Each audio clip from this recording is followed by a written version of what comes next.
Hey guys, I want to talk to you today about why sales is a team sport. This is one of the biggest things that separates our company from probably the entire industry, as well as many other industries, probably even the whole work sector, literally the entire US economy for the most part, where everybody normally plays front versus back, every man for himself. They're doing all this stuff, they're trying to find the best people so they can put them on their own and then fight the whole market one man at a time. We're like the militia. We got together and we're fighting as a team, and there is no individual incentive of any sort, really, to be honest, other than your performance metrics, which I review once a week or once a month. But the paycheck itself only comes from the team's performance. If we win a game or we lose a game, that's all that matters. It doesn't matter how many touchdowns one guy scored. If you lost the game, you lost the game. You're not going to the playoffs. You're not going to win the Super Bowl. We don't really care how many touchdowns in the short run we score. It's just about making sure that the team wins. Get that ball across the line, as I always say. I don't care who does it. Get that ball across the goal lines. That all said, what is this about team sport? Well, sales can only be done when everybody does their job right. When I take over a store, the first thing I always do is get the back together and say, hey guys, right now you're going to be a salesperson. You're not a technician anymore. And what I need you to do is focus on making sure that we get these cars in fast, get them inspected, get that ticket back up front so the service writer can sell. I don't really sell, to be truthful, anymore. I would just say, hey man, do you know how to sell auto repair? Yes sir, I do. Hey man, do you know how to inspect cars? Yes sir, I do. Well, I need you guys to work together to make sure that you inspect this car fast enough so that this guy can call it fast enough, and also you need to coach each other through the process. The service writer needs to coach the back of the house guy on what the customer is complaining about, what kind of noise it is, where is it coming from, how long it's been happening, is it getting worse. All that data needs to be transferred, and the front of the house needs to teach that to the back of the house. Now the back of the house obviously finds the issue, and then they teach it back to the front of the house saying, hey man, that noise that you're talking about at the front right that you said is a growl. I hear it at 50 miles an hour just like you said, and it is in fact the wheel bearing. And that's the first thing I would do, and then let me check the other one, but let's get started on that right side wheel bearing. I'll get you the rest of it because I'm already out of time on 10 minutes. Guys, that's all it takes, really. If you do this, 90% of your sales are taken care of because you can do it fast, you can do good communications, your comebacks will be low, your diagnosis will be right, and as long as your QC is good, you should have almost no issues in the process.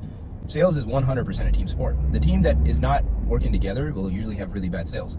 The team that works together, where everybody's oriented towards making sure that the shop sales go up, then that team always will score. It's like showing up and not knowing what the goal of football is, right? You put a bunch of guys on the field and you don't tell them, hey man, the point is to get the ball across that line, right? But only one guy knows, so he's pushing to make sure that he pushes the ball across the line of scrimmage down to the end zone, while the other 8-9 players on his team are like just running around the field, right? They don't know what they're doing. So what does that mean? I mean that everybody has to know what the hell we're tracking on a weekly basis and also to the day.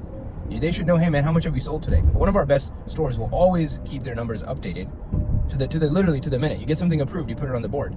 Hey man, we got 9 grand sold today. Hey man, we're tracking 74 for the week right now. As long as these two cars go, we're tracking 80, but without those two, we're tracking 74. When was that last updated? I don't know, 8 minutes ago. Excellent.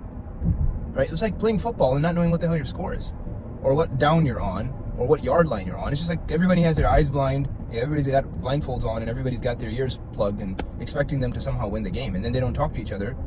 It's insane. I mean, it just makes no sense. Don't do that to your team, right? If you're in a leadership position, please make sure your numbers are updated. Please make sure that you have the right number of guys on the field. If you're doing 50K, you don't need 4 guys on the front counter. I mean, hell, you don't even need 4 guys until you're doing about 90 to 100K a week, right? You don't need all these people. That's another thing. And then it's better to be lean and updated and sharp than it is to have a bunch of people running around. That's the second part, right? The first part, making sure that you 100% update your whole team. And if you're gonna get anything out of this video, you're making sure everybody knows what the hell's going on, that board's updated, and everybody knows that they're the money team. Everybody's the money team. It's not just the front of the house, it's not just the lead techs. It's the entire team front to back is the money team. Because without them, we can't do this. Keep everybody updated. Know that this is a team sport. If you're gonna win the Super Bowl, it's not who has the best players, it's who knows how to work the most together, and then who has the best players. Because if you have 3 best players, but you have the worst freaking coaching staff, and you have the worst playbook, and nobody plays together, dude, those 3 players are gonna get annihilated. But if you have a bunch of mediocre players that learn to play together, man, you're gonna crush those 3 players, right? But then if you have a bunch of really good players that also really work together really well, that's when you have legendary Super Bowl champions, right? So that's the same thing we're doing, gentlemen. We have the best players, we have the best playbook, we have the best team strategy, and you just gotta learn to implement that, work together. Communication, 2-3 meetings a day, constant updates, making sure that all your stuff is updated to the minute, whether it's your board, your sales, everything. You're tracking times on magnets. For God's sake, if you guys are not putting times on magnets, don't tell me that people are not buying, because you have no way of tracking it. And I'll go on TechMetric and I'll expose you. Please do those things right. I am 100% convinced that we already know how to run the best shops in the country. We just got to do it all the time. And on that note, When you have a good week, you come into the next week, you're a little fat, right? Because you made some money.